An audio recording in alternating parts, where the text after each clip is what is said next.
Hey everybody, I'm Matt and this is my video about A View from a Bridge by Arthur Miller for my revision thingy for the day we have off. So I thought, screw it, let's do a video and put it on YouTube. And before all of you go, he's copying Johnny, blah blah blah, I did get Johnny's permission. Okay, so Johnny said I can do this, so I'm happy with that. So should you. Well, unless you hate me, then, gutted. So anyway, English is what I'm going to be looking at, and main one is A View from a Bridge. I'm doing A View from a Bridge and To Kill a Mockingbird, but I'm not too sure about A View from a Bridge, so I thought, let's do it on A View from a Bridge, as someone said, practice what you're worst at, or something. And so anyway, A View from a Bridge is by Arthur Miller. Here's the book. It's not my book, it's the school's book. Look, I'm number B4. Yeah. Anywho, so this is what this video is going to be about. I'm going to be looking at characters, particularly Eddie Carbone or Carbone, however you want to say it. I'm going to stick with Carbone because it sounds cooler. And Alfieri, the lawyer in it, who actually tells the story. So if you're wanting to do revision and can't be bothered to write or do anything like me, you can watch this video. So for those of you that don't know, A View from a Bridge is a play that follows the life of Eddie Carbone, a longshoreman from Red Hook, who's going through a bit of a conflict with himself, really. It's sort of weird, there's a lot of stuff that happens in it, but you see him, his wife Beatrice, and their niece, Catherine, who's like a daughter to them, and cousins that come from Italy illegally, Marco and Rodolfo, and basically everything starts going wrong then, until it leads to the bits where Eddie gets killed, basically, and he has no one apart from himself to blame. And it's told by Alfieri. The play is told by Alfieri. He's the narrator, and he's like us.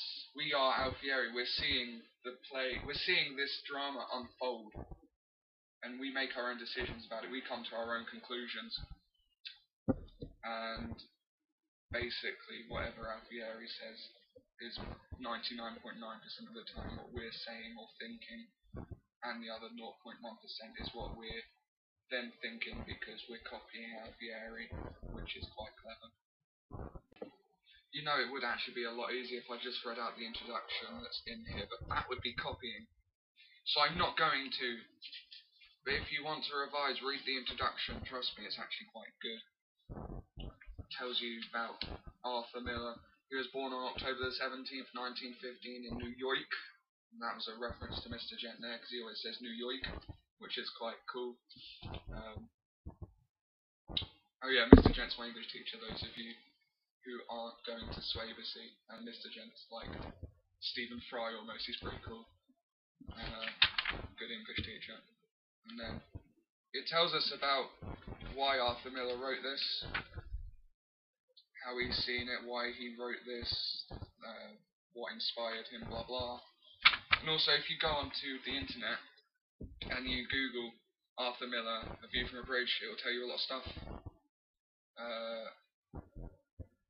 Do it, because I'm not going to do it for you, because I'm just going to start talking about Eddie Carbone and Alfieri, and if you're lucky I might put a suit on so I look like, well, a bit like Alfieri, because I'm pretty sure Alfieri wasn't fat and had long hair, and I made a fat joke. I'm not going to forgive myself for making a fat joke on YouTube. I always make fat jokes. Anywho, gone off task. So yeah, Eddie Carbone. Basically, Eddie Carbone lives in Red Hook with his wife Beatrice and their niece Catherine, but she's more like a daughter to them because something happened to her parents and they've decided to look after her. And Eddie's quite caring for the both of them.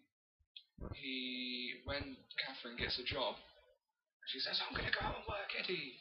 Eddie should be happy, but he's not, because he thinks people are going to perv on her and not be very nice to her because, well, if she's a good-looking woman in Chicago or New York, wherever, and all the men are going around like, "Oh, women," men, bricks, cars, football, blah, then they might take a liking to her, and Eddie doesn't want that.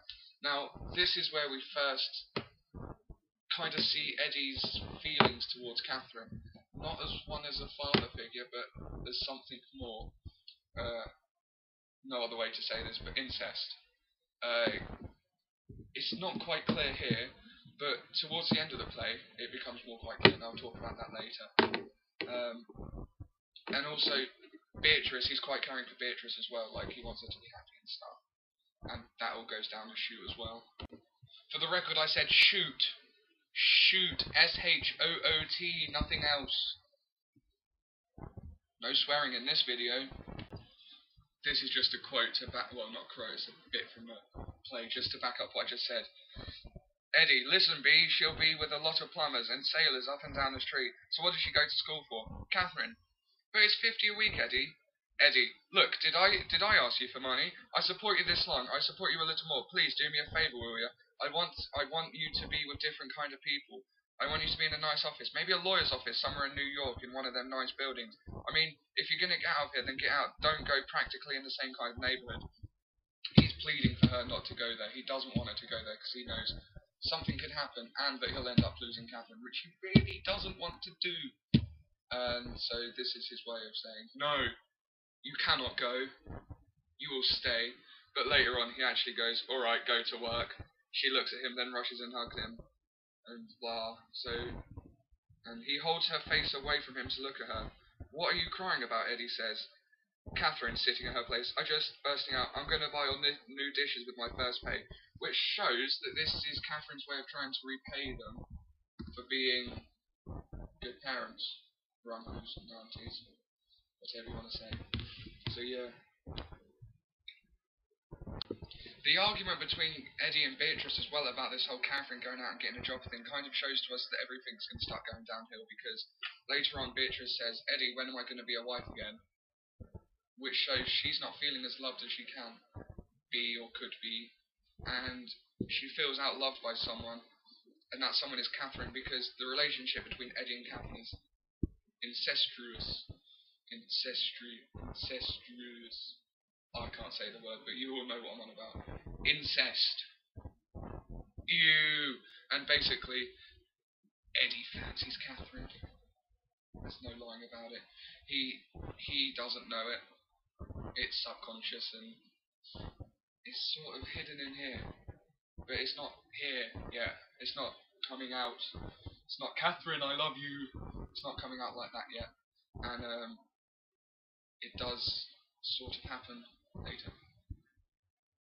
I'm going to have to do this in more than one YouTube video, so go into the bit below and go on the link that I'm going to put there. Just be a carry on of this video, because YouTube won't let me upload a video more than however long this video is. I can't find anywhere on my screen that says how long it's going to be.